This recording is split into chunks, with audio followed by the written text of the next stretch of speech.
Hello everyone, happy Friday. This is Time with Eric and Marie. We hope you've had a great week so far, and we also hope that you've been enjoying the videos these past couple of days. So happy Friday everyone, and thank you for subscribing to our channel so far. And for those of you who haven't, we urge you to subscribe to it as well. Today is Friday and we're going to talk about a topic. So today's topic is to do with unappreciation in marriage, when either spouse or either partner feels unappreciated. How do you communicate that? And this is a follow-up from last week's topic on showing gratitude in marriage. However, we also acknowledge that sometimes it doesn't happen. So in a scenario where it's not happening, how does either side communicate that? Yeah, there are so many signs that pop up when you feel unappreciated. And I think silence is one thing that comes in when you notice that your partner it's not herself or himself as they usually are in terms of when it comes to communication. They are much more reserved. Sometimes when people feel unappreciated, they just call back into their own shell because it's like, okay, I'll be on my own and I might be happier being on my own than coming into your presence where you don't appreciate the things that I do.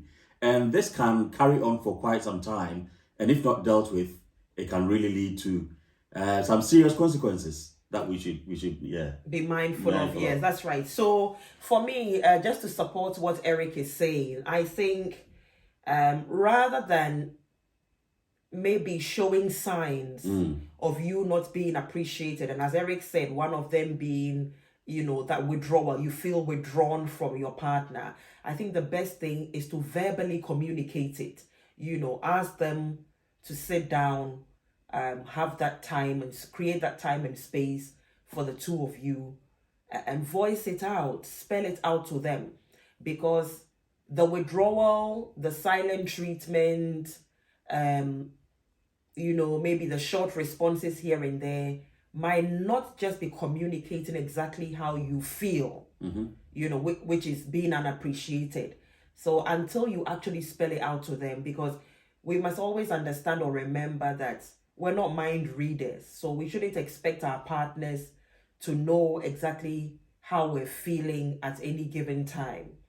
I would suggest verbal communication. Yeah, spell it out. And I agree with you totally. I think verbal communication is really important. Yeah. But the question is, why do partners sometimes don't appreciate their partners? That's a question that needs to be looked at. And I'll answer the question that I asked, or maybe you can lead and I'll answer. I'll also bring in my point of view. Yeah. Why don't we appreciate our partners? I would say it's familiarity. I was going to say that. Familiarity. You've taken the words out of my mouth. I think we said it again last week. It's taking each other for granted. Yeah. You sleep with the person, you wake up to the first person you see, you go to bed at night together. Especially in this contemporary world, if you both work from home, you're constantly in each other's space. Yeah. So it's natural that we become so familiar that you think it's automatic for them to be doing whatever it is. That's for right. you. But and it really isn't. Yeah, and I totally agree with you. To add to what Marie has said, I think taking people for granted is also another thing. When you become so familiar with the person that you're not taking him or her for granted in that relationship. And even though they are doing things, you're like, yeah, it's like you should do anyway. But what we are driving at is that we should make time to appreciate each other for what they bring, no matter how small. It's an effort. They could have chosen to do something else, but they've chosen, first of all, to be with you, and secondly, to make you happy in your day-to-day life.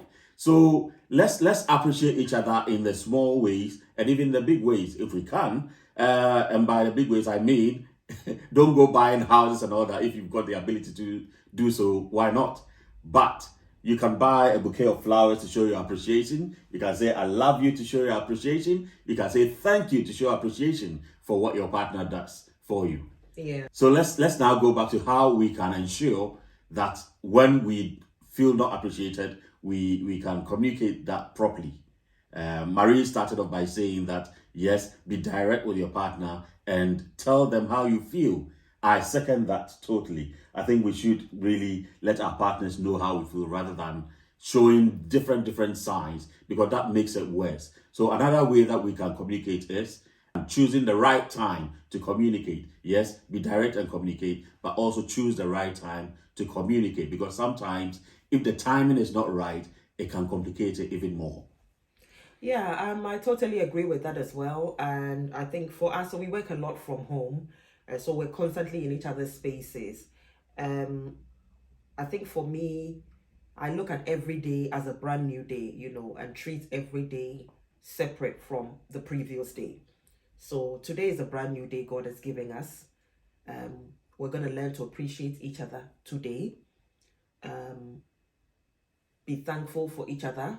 One of the ways we've learned not to take each other for granted, not really in terms of one feeling unappreciated, but in terms of drawing closer even, is we've found programs that we enjoy, even down to YouTubers that we enjoy watching together, because it allows us to, to talk. It allows us to talk. It allows us to bond even more. So there are certain programs that, when I see a topic that's being treated by one of our favorite YouTubers, I wouldn't watch it alone. I would want for Eric to be around, Exactly. for us to watch it together, vice versa. And all these things help us to create that atmosphere where we're talking a lot, we're bonding a lot, we're laughing a lot. And that could also be a conducive environment for one to sort of slot in a conversation. As Eric is saying, choose a perfect timing for you to, slot in whatever is bothering you, which could be, not feeling appreciated.